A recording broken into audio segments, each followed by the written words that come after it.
Now that I have found her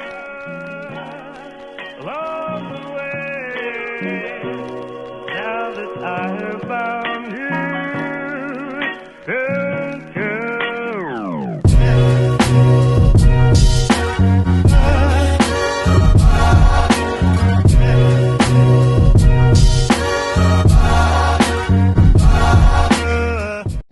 What's good, YouTube? And you tune into your favorite podcast. I'm Amonte. I'm Zay. And like always, man, we kicking it off with our series, why is it lack of representation in medicine? And today we're gonna chop it up about a continuation of last time. So, what was your favorite? Was college worse or better than what you expected going into it? I would say it was better. It was better. Because I don't know if I had mentioned it before. Like, high school for me wasn't all that.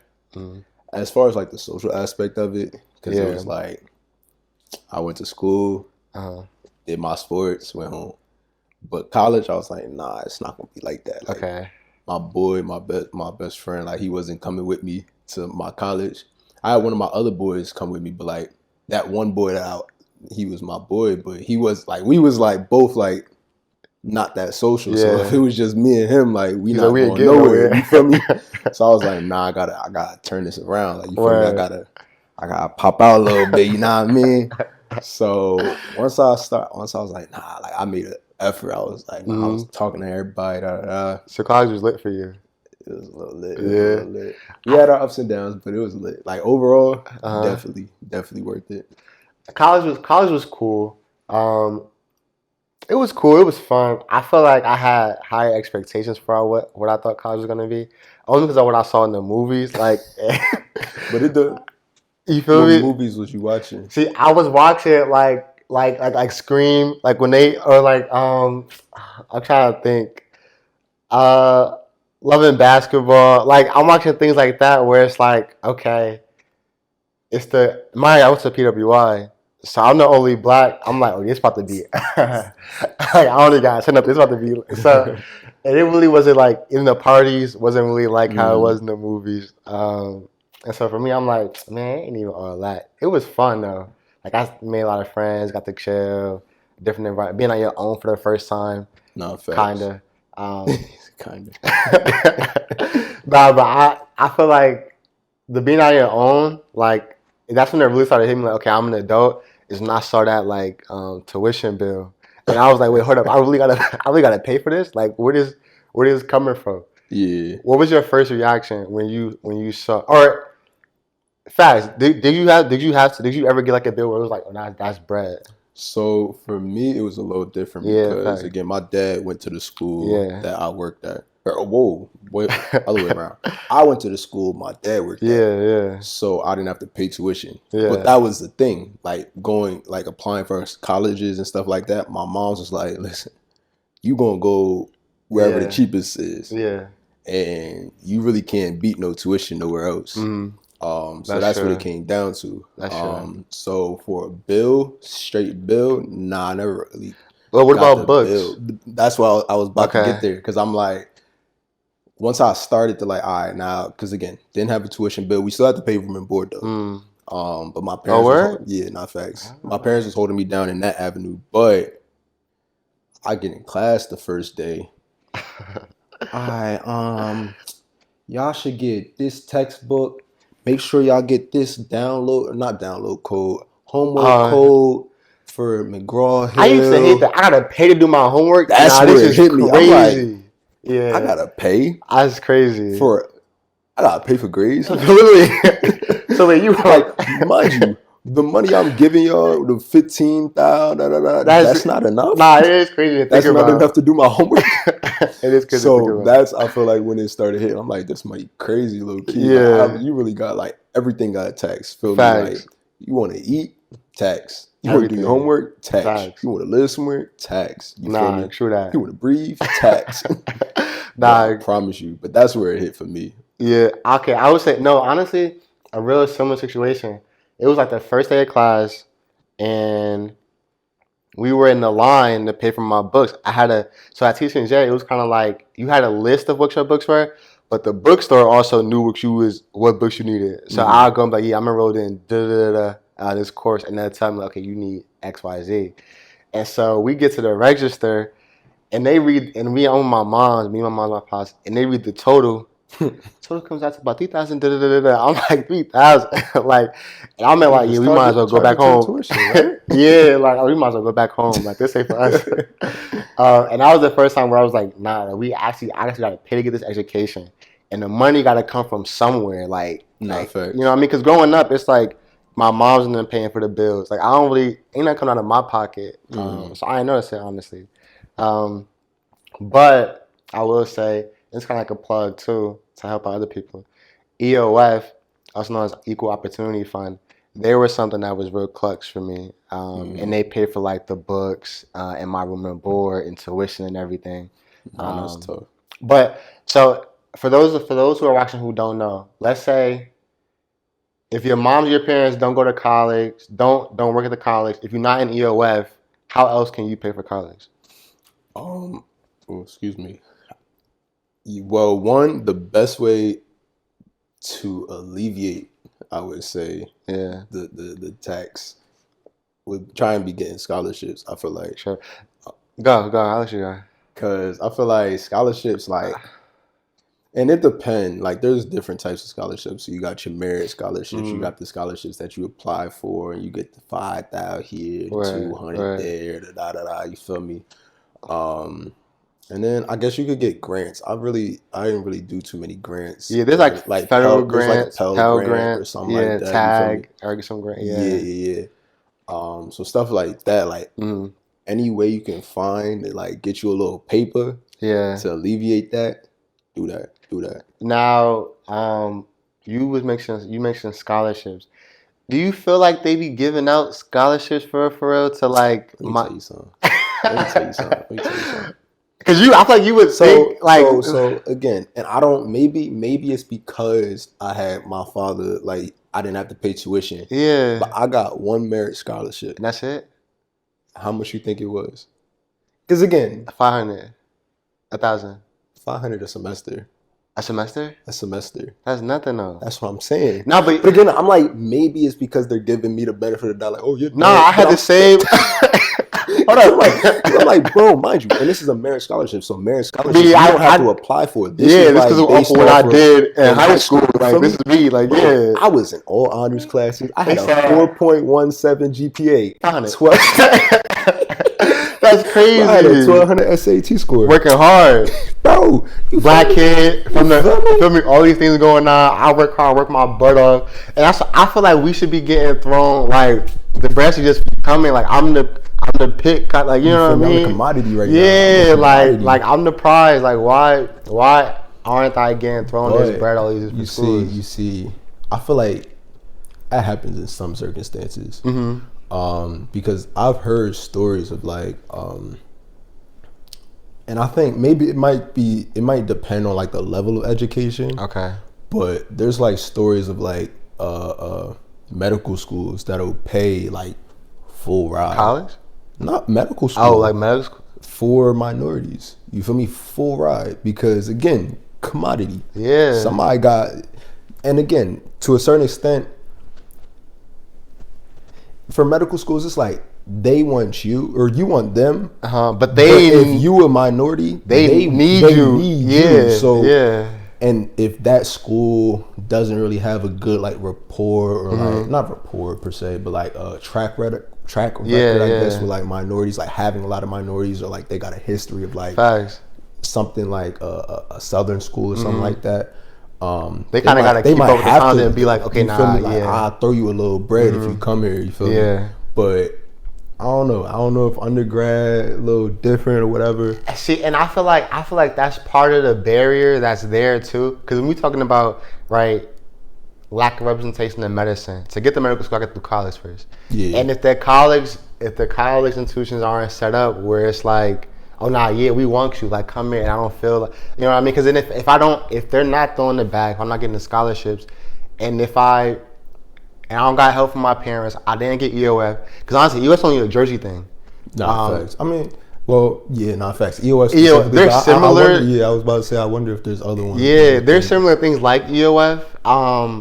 But facts, if you wasn't lucky enough to get that, right? Because your parents gotta make a certain amount too in order to qualify. Or they can't make you a certain amount because I ain't qualified for it. You feel me? I ain't gonna say I'm not like rich. But, You was blessed enough where your dad went to college. So you was like, okay, I'm Gucci. Yeah. But then if you wasn't like either of us, what you doing? Like you gotta work in college.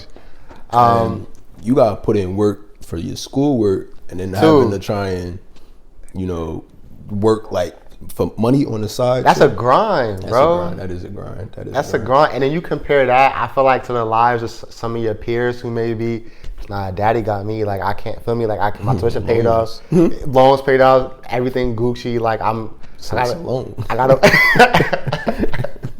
Nah, for real, you dig? Like it's a totally different like experience. I feel like going through college and education. So before, do you feel like the debt?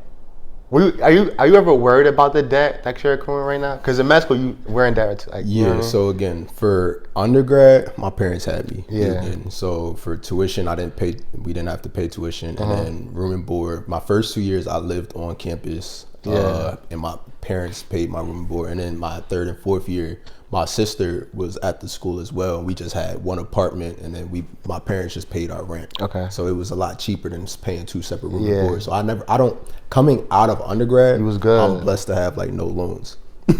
But they was like, we only got you for undergrad.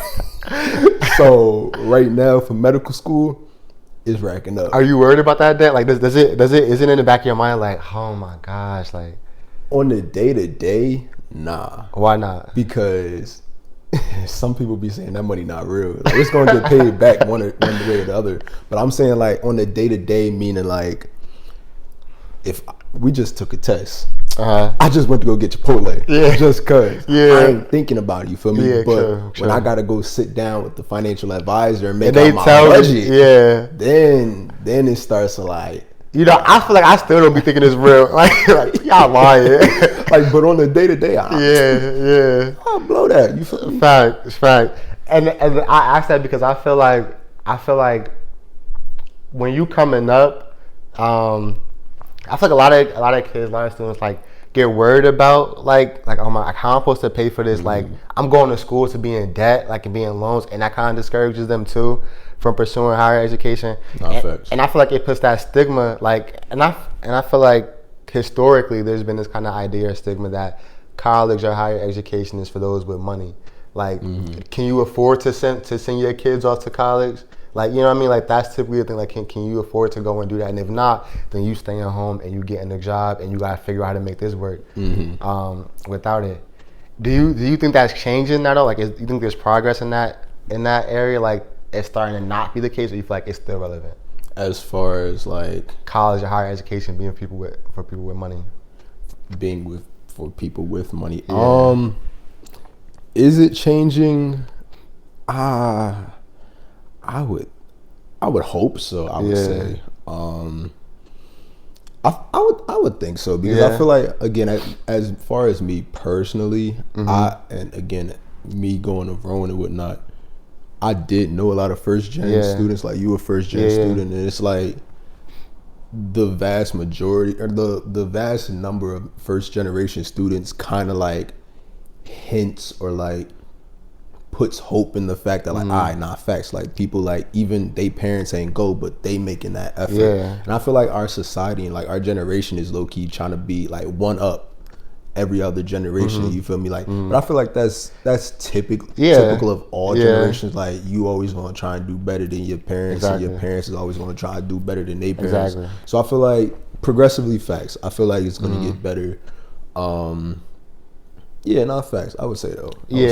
I would agree too. I think there's definitely progress. Like, it's not as bad as it used to be, where it's like we in the 80s and it's like, nah, I gotta stay on it. You know what I mean? But that's something I always try to like preach. Like, whenever I'm like back home, like, to little bro, like nah, bro, go to college. It ain't gonna be that bad. Like, and whatever you do, you gonna make it back. Like, you know what I mean? Like, if you in a lucrative field, that money not real. it's not. Now, I really used to think like, hold up, if I don't pay it, like, what they gonna do to me? Like, they gonna jump me? IRS. Like, so you gotta fight for this. Nah, for real. But don't. They'll take that back. Yeah. Nah. Don't do that. Nah, for real. So and going through college, because right, we had our college like loans paid for kind of through different ways. Mm-hmm.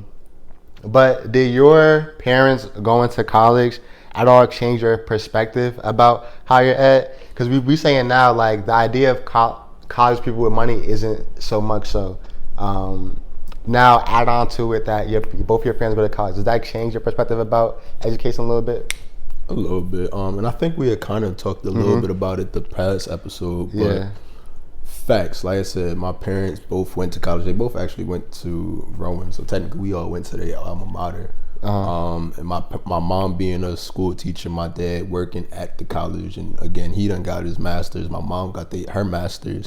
You feel me? So again, if I was in high school like, talking about something, yeah, nah, it's slow after this. Yeah. After graduation, Yeah. throw it away. I'm done. Nah, word. That wasn't flying. Okay. You feel me? Facts. So, and again, the way that I was brought up, education was real important. So Yeah. it was kind of never like a second thought. Gotcha. I guess you could say. Gotcha. How about you? Like you said, we did touch on it, I think, last episode too. But for me, it kind of was. I feel like I had a lot more options and flexibility because my parents didn't go to college, like neither of them. So they were kind of like, man, as long as you get to the bag, like you good with us. So that pressure had to come internally to go to school. But I would say that when I was in college and it was time for me to like pay for the MCAT. Oh yeah. My parents was kind of like, okay, hold up, what you ain't telling me it was. Yeah, how much you need for those textbooks? Because it's expensive. So what's the MCAT? Break that down. What's the MCAT for those who don't know? MCAT, Medical College Admissions Test. Yeah, I want to say. Yeah. So MCAT is broken into 4 sections. You got your biochem. You got your chem phys. You got your cars. Horrible section. But it's critical analysis and reasoning skills. And you got your psychology, sociology section. Facts. All 4 of those, max score you can get is a 528. How long the test, bro? How long is the test? Well, each section, we talking about a good hour 30.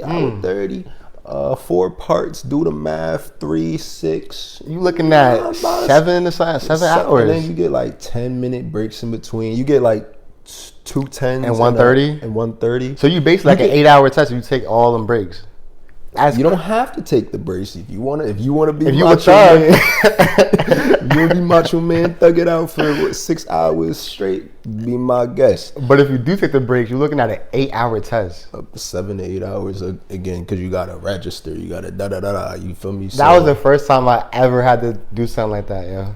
I mean, and I don't know for y'all, but Orgo. I think the longest test I took before MCAT was Orgo. At the final? Or actually Gen Chem and our Orgo, because the way our chemistry finals was set up and at Rowan, you had to take the department final and then you had to take the ACS final. Oh, you did.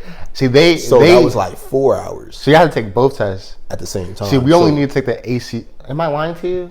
I don't know if I'm lying to you, but go ahead. But nah, we had to take both of them at the same time. So I think it was like an hour 30 for both. Yeah, and even that was like oh my gosh. Because mind you, most finals is going Monday through Friday within that block period. Yeah. We had Gen Chem and Orgo. Our finals had to be on a Saturday because it was so long. Saturday? You lying. I'm so serious. Then when you come in on a Saturday? On a Saturday. I'm not coming in class. What you talking about? I'm here Monday through Friday. Like, what? He said Saturday. Saturday? Who paying me? I'm telling all my friends, yo, we going out Friday night. I got a final tomorrow. What? Tomorrow. Saturday. Yeah, bro. Nah, that's crazy. That's crazy. 4-hour final, bro. That was the longest test that I had taken up until MCAT, but that don't got nothing. And then you gotta think about, okay, but outside of just the test, preparing to take a test that long, like financially, you have the books. How much did the books average cost, you think? Well, again, it depends on what kind of books you're talking, and there's like a whole bunch of different resources. Should I tell a story too? Go ahead. So, we was blessed to take a course through our school. The course itself free, but that's not offered to a lot of people. It's not. Most people are going to end up trying to take Kaplan, Princeton Review, Exam Cracker. They all have like their own courses. They run you about a good 1,700. Ooh, you like this story? Go ahead. 1,700. Yeah. So I'm talking to my pre-med advisor. I'll tell her about this MCAT joint. I'm like, yeah, it's free. Da da da da. You would think she was with it, right? Nah. She said, don't take that. Take the Princeton Review. I was like, okay, how much we talking? I mean, typically it's $2,000, but we can get you a discount. I'm like, how much discount? How much discount? 17. 17 off? Nah. Are you be 1,700 off? Oh yeah, we can do it. 300? Yeah, I can make that work. Nah. 1,700 total. I'm like, yeah, nah. Nah, that's crazy. Who you think I am? You're drunk. I'm gonna take this free class. For real. But again, then with the free class, we did still have to pay for books. Yeah. Well, we didn't have to pay for the books, but we had to pay for like the UWorld. We had to pay for UWorld, which ran you about a good $200. Double AMC material that ran you up another $200. Yeah. The test itself. So if you have a waiver, you had the waiver. I had a waiver. So I didn't qualify for the waiver. So how much you pay for the thing? $350. You lying? I'm so serious, bro. To take the test? See, that's what I'm talking about, man. Yes, bro. I feel like if you not up to this point, we looking about a good 700. I'm about to say you close to a G. And we didn't even take I ain't even take it yet. This is a free class. A free class, and I'm up to a G just out of resources from like just to get the tools to do what I gotta do. And you talking about barrier and why a lot of minorities, people of color. Because mind you, what we just talked about earlier. Yeah. They already in debt. I'm already in debt from college. You feel me? You want me to take out another loan? Wait, hold up. What are we talking about here? I just got another loan just to prepare for the test. Because if I do bad in the test, who reimburses me? You gotta take it again, and that's another $300. Yo, it's crazy. No refunds. It's crazy. I feel like people don't think about how much actually go into like getting them out of school and the like financial barriers that are there and in place. And if you don't come from bread, and if your parents not, because how you going to your parents like, yeah, I need a G for what? Oh, I need a G to take this test. Take this test. You sound crazy. I'll give you a test right now for free. Like, you know what I mean? Like, that's wild. And so I feel like the MCAT, like that whole part, because even applying, like the application, you have to pay for that too. Wherever med school you want to send it to, how much was that? Like, I wanted to say 50 a school if you don't got a waiver. You feel me? And let's say your application not the heaviest, it's not the best, so you're gonna try and throw it out there a lot of places. I gotta pay 50 a per school just to look at it. They might reject it. Nah. Yeah, it's okay. Not. You're not getting that 50 back. Like that's gone. Like you not. So now we up to, let's say you apply. So what we say? We said $200 for we go around. We gonna make the numbers nice. Yeah. We'll say $200 for UWorld, and that might be a low ball. That is a low ball. But let's say two. $100 for double AMC, so we had $300. If MCAT you don't got the waiver for the MCAT, you're looking at about $350. So now we at what, $650? Say MCAT bucks. That could run you another $100 or so, depending on what you do, like Princeton. I would say even two. If you try and get like a, you're not being nice with the numbers no more. So I bet let's say two. Let's say you got two. So what we at? We at $850 right now. Yeah. Now I want to apply to 10 schools at least. That's 50 a pop. That's $500. Now I'm at 1,300. 1,300. Excuse me if my math. I think nah, you good. I'm with you. 1,300. So now I done paid 1,300, and let's say I don't even make it in this cycle. Dang. I gotta take the MCAT again. I might have to study again. And it's a new year, so a new book come out. Are you staying with the old book or you get a new book? Like, what you doing? You feel me? So, nah, for real, like, and then you gotta think, like, so we talking money at that point, right? Mm-hmm. But then there's time that get put into that studying. Oh yeah. You not working unless you really dug in and you got it like that? Like, you feel like you on your stuff and I'm able to get a job and study for this MCAT? Bro, I was taking 18 credits while we was taking that class. How many credits was I taking? I was taking 16. I was taking 16. Locked down. Not going nowhere, yo. I was in my boys, yo, we out to the party. We was on Zoom calls Friday night. Bro, Thursday and Friday nights, we on Zoom. We on Zoom. Till Like 9, 10, 10 p.m. Sometimes later than that. Bro, yeah, what's going on, gang? Nothing, man. Bro, I'm telling you, man, and my other boys, Zay, we out to the club, we out to the party. I can't. I'll holler at you after this Zoom call. You sure? For real, yo. Man, just go on without me, bro. I was off the socials at that time. Nah, facts. Facts. It was, and mind you, that class was like, which you 6-7 months. Yeah. So that's a good that's a good amount of time dedicated to studying for this MCAT, for this big test that you gotta take, and praying and hoping that you do well enough that you don't gotta take it again and put that much bread to it. And so I feel like that's a major barrier too. And we talking about financial reasons why minority people of color typically may not think of medical school becoming doctor as an option because of the barrier that's in place. So if let's say you talking to someone, right, who's saying, man, yo, facts, yo, what y'all saying is crazy, man, I can't do that. What you preaching to them to keep them encouraged, like, yo, why should they find a way and thug it out? Like, why is it worth it?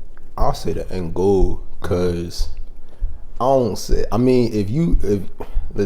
if we talking real reality, once you get to like be a physician and attending, you make that money, bread. Like, you making bread, gang. Yeah. All that's getting paid back, bro. Yeah. You'll be living good. Like, I promise you, if we just talking straight money. Fine. Now, outside the money, you also got the impact. You people in your community need you for real. Like, if you don't do it, somebody else gonna take it. Yeah. Somebody else gonna take your spot. You feel me? So make sure you fight for yours. Facts. Do what you gotta do. Get what's owed to you. Yeah. It'll be good. I think you mentioned a good point. Like, first, like, to your point, like, if you don't do it, somebody else will. And also, if you don't do it, if you come from a community like Borough or Paterson, who else gonna take that step to be courageous enough to do that? And then I think I heard from somebody say you gotta be really good at delayed gratification. Like, like not being okay with, okay, I may not get this reward tomorrow, but give me 5, give me 10 years. It's gonna pay off, and all that hard work, all them sacrifices I put in financially, time-wise, gonna be worth it. And so I always just say, think about that, man. Think about the end goal, and you'll be straight. But yeah, man, that's a wrap for this episode. Again, man, addressing why the financial barriers to why people of color underrepresented people aren't in medicine, and we're gonna continue this series of why it's lack of representation in medicine. No facts. But as always, man, follow us on Instagram, Black in Medicine. Follow my boy on TikTok. What's your TikTok? KXNG.ZX. You already know, man. We're going up all year. Make sure you like, comment, subscribe. That's a wrap.